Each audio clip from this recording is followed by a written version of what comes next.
We have a massive New York Jets update as the Jets draft plans have just been revealed by a New York Jets insider who has highlighted what the New York Jets plan on doing in acquiring more highly talented young players for this team to build on with the new regime, with the new head coach and GM, and just the new look Jets. And we're going to break it all down.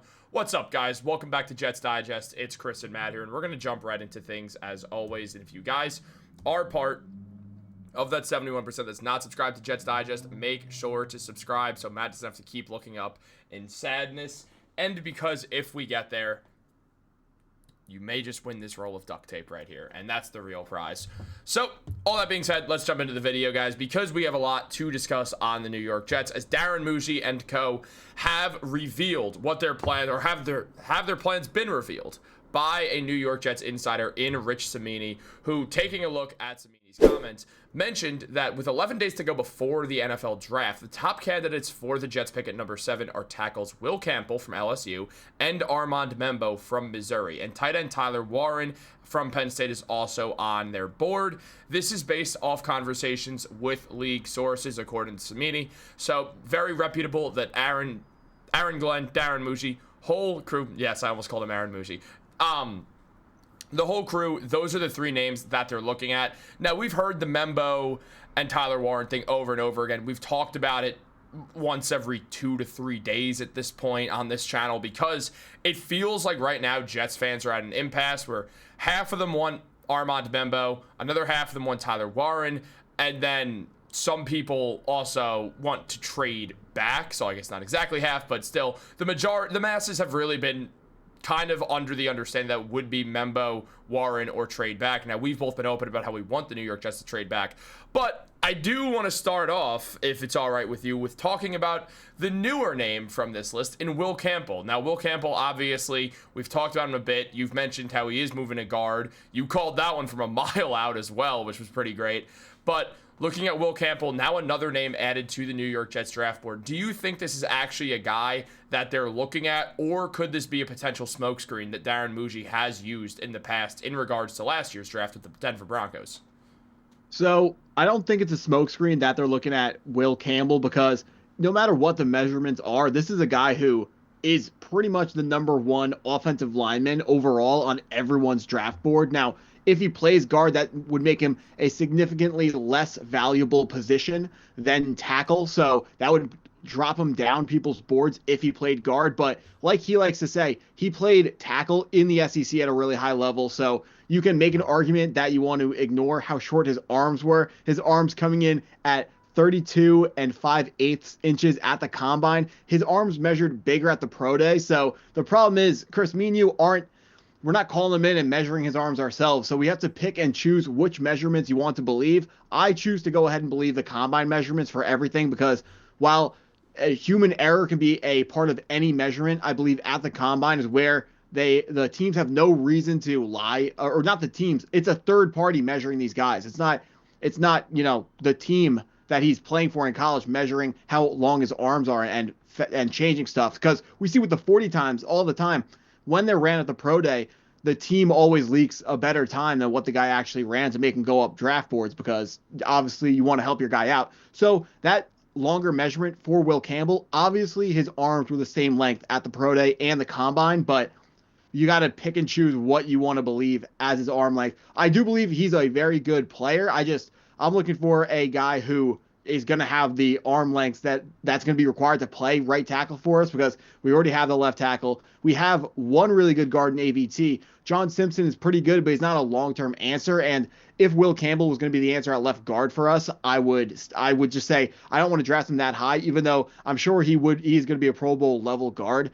But I would prefer to take Armand Membo. Even if we go farther down, Kelvin Banks too is another tackle I really like. I see a lot of people, they're saying that any other tackle would feel like a consolation prize outside of Armand Membo. I want to just urge people to not get hung up on one prospect, whether you want Tyler Warren or Armand Membo.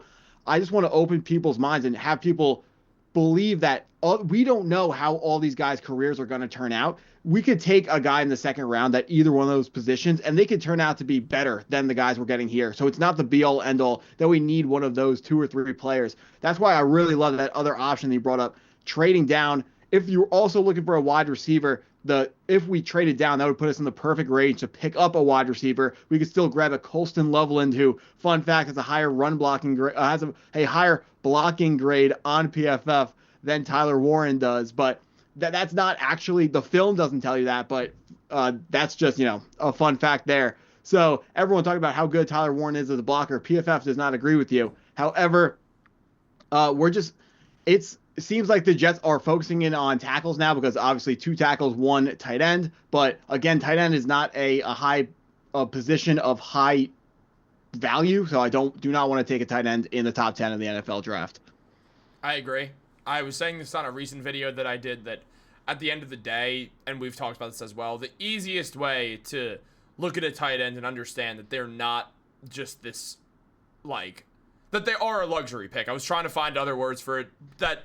Look, a luxury pick would be taking a tight end in Tyler Warren. Can the Jets do that? There's the option.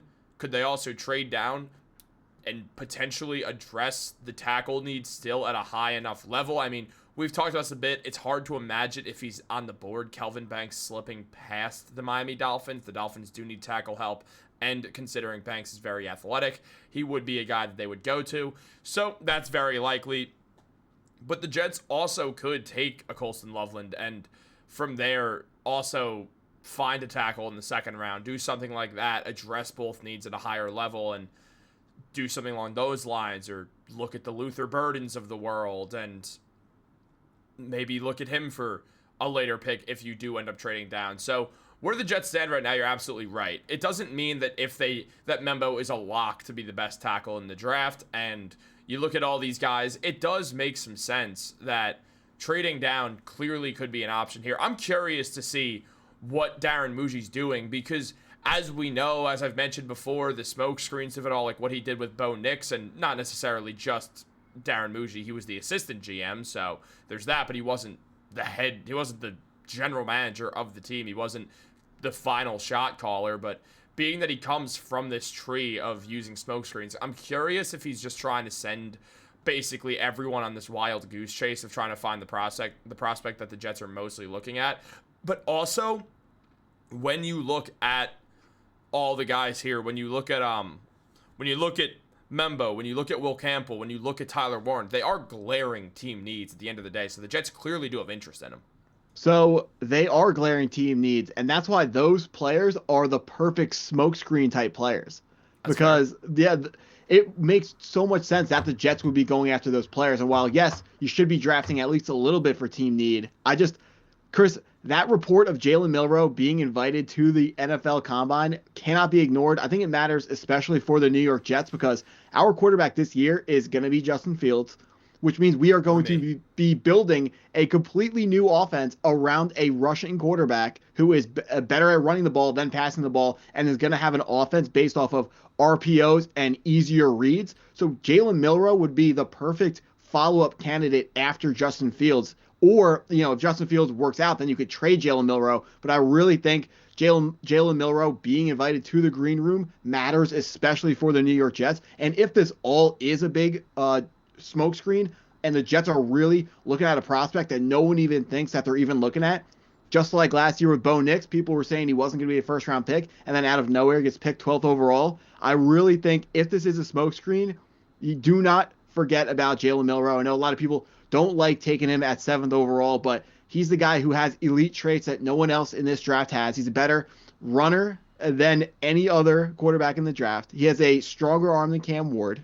And his ability to read the defense isn't very good, but you could say pretty much all the same things about Jalen Hurts coming out. While Jalen Milroe is not as good as a prospect as Jalen Hurts was, he's pretty darn close, and Jalen Hurts is only a Super Bowl champion, the starting quarterback for the Philadelphia Eagles last season. So Jalen Milroe doesn't even have to be as good as Jalen Hurts to be a highly successful draft pick for the New York Jets if they decided to shock the world and take the Alabama quarterback at 7. Also, there's the world where they could trade down and land Jalen Milroe, for being real. Maybe not. I hope they trade down. Trading down is it. The reason why I'm not getting my hopes up about a trade down is because it feels like too obvious of like the best move that they could Yeah. make. And the thing that there has to be two sides to a trade. There has to be a team who wants to come up and go get a guy. So New York Falcons. Jets fans should be rooting for Shedeur Sanders to fall down the board and have a team who wants to jump over the Saints or maybe even take him from the Jets if the Jets are looking for him at the 7th overall pick. We are looking at Shedeur Sanders. It feels like week after week, he's sliding just a little bit farther down the board. If you look at PFF mock draft simulators, his most likely landing spot is actually the New Orleans Saints at 9. So he is taking visits with teams that are quarterback needy and farther down the board, like the Pittsburgh Steelers. So he is preparing in the event that he does slide. But if he does go farther down the board, that would be a very good thing for the New York Jets because a quarterback prospect like Shedeur Sanders will boost the value of their pick, and that will give a team like maybe the Pittsburgh Steelers at 23, if they really like Shedeur Sanders and he's still available at the Jets pick, the Jets could get the Pittsburgh Steelers pick this year, pick 23, their first round pick next year, and even more picks wherever they want it, maybe even a young player as well. They could really, really, really get some more holes filled on that roster with a trade down like that. And if we look at the moves that the Pittsburgh Steelers have just made, they just picked up a new ex-wide receiver in DK Metcalf, who he's not super close to a player that George Pickens is, but they're similar players. So honestly, if Shedeur Sanders is available at 7, I wouldn't be surprised at all if the New York Jets got George Pickens and the first round pick next year to move from 7 all the way back down to 23. That would be perfect for the Jets because they could address that wide receiver 2 need. They get a player who is drastically different from Garrett Wilson. They get a field stretcher instead of a route runner type of guy. And then at 23, they can go ahead and still get a tackle. It's not going to be definitely not going to be as good of a prospect as Armand Membo. That would probably put you in the Gray Zabel kind of range. And I don't know how to pronounce this guy's name, but the tackle out of Minnesota, Eritane Ersuri, something like that, he would also be available in that type of range. If you think Jonas Avenaya is going to be a right tackle and not kicking in at guard, he could be an option as well that far down the board. And there's still a world where maybe Kelvin Banks goes on a crazy slide. Maybe Donovan Jackson, or not Donovan Jackson, maybe Josh Simmons out of Ohio State goes on a crazy slide. There are a lot of fun options for the New York Jets at 23. We've heard reports for the last couple of months how pick 10 and pick 45 in the draft are going to be just as valuable because that's where the depth is in this draft class. And a lot of the news report was trying to hype that up, look how deep the class is, where we really broke that down and we said the reason why 10 is just like pick 45 is because pick 10 isn't good enough. But we're talking about how there are going to be options and there will be stars taken in the second half of the first round. So if the New York Jets can get in that range, get a shot at a star player and get draft capital for next year, I think that would be an absolute home run first round for the New York Jets. I 100% agree. I think obviously Pickens covers a lot of needs. It stops you for...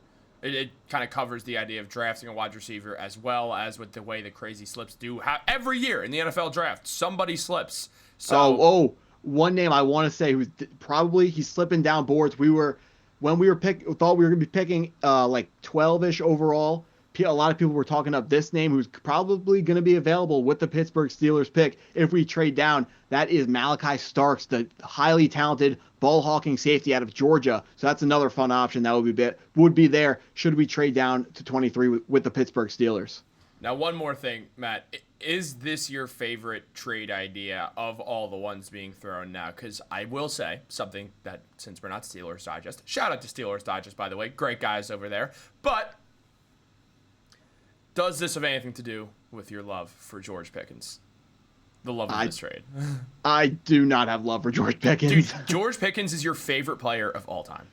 What George Pickens is he's a dazzling contested catch guy, but I prefer wide receivers who are better at route running, but we got a great route running wide receiver. So George Pickens gets a lot of penalties, but hopefully Aaron Glenn can get, if he was traded to the New York Jets, would be able to get his head on straight. I really think Aaron Glenn is going to be a great head coach. The way he talks to players, he talks to them as a coach, not as their friend, and he feels like a leader of men and just someone that the players are going to be able to rally behind. And I think he's going to be a guy who can really just get the more disruptive players on board with being team players instead of just going out for their own stats. We know George Pickens is a guy who historically has, made it problematic for his own team in games where he doesn't feel like he's getting enough targets, doesn't feel like he's getting enough catches, doesn't feel like he's getting enough yards. So Aaron Glenn would have to get his head on straight, but I think that Falcons trade is a home run. The one with the Kyle Pitts and the third, I love that trade because Kyle Pitts is cheaper than George Pickens would be when we had to extend them. But if this trade was possible, I would love this trade as well. I do think we would maybe have to give back like 2/5 or something to get that done. George Pickens and a first-round pick, while it's a big jump, I mean, honestly, if the Steelers love Shedeur Sanders, we might be able to get that done. So I absolutely would love this trade. Should it be on the table? Well, guys, what do you think about the trade? What do you think about these 3 targets for the Jets? What do you think in general? And most importantly, what do you think about this duct tape? Guys, thank you so much for watching. Have a great day, and go Jets. Subscribe to the channel, or else the duct tape will get mailed to you. But the evil duct tape.